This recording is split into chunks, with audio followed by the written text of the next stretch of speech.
రుద్దు గట్టిగా రుద్దు గట్టిగా. కష్టజీవి కనకం. ఎన్ని సామాన్లు కడిగింది చూడండి.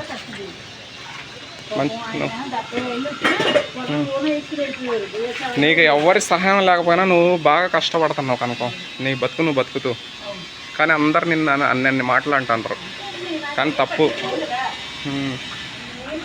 పిచ్చి పిచ్చి కామెంట్లు పెడుతున్నా నువ్వు పట్టించుకోకుండా ఇంత గట్టిగా స్ట్రాంగ్గా బతుకుతున్నావు అంటే, ఒక్కదానివి ఒంటరి జీవితం పోరాటం చేస్తున్నావు అంటే గ్రేట్. నువ్వు గట్టి గుండె నీది. కానీ నిన్ను కొందరు గుర్తిస్తారు నీ గుండె గట్టిదని. గ్రేట్ అమ్మా గ్రేట్ అమ్మా అంటారు. అవును, అమీర్పేట ఆమె కూడా నిన్ను రమ్మంది. దేవుడు ఉన్నాడులే కనుక నీకు ఏదో ఒక దారి దొరుకుతుంది. నువ్వేం భయపడక, ధైర్యంగా ఉండు.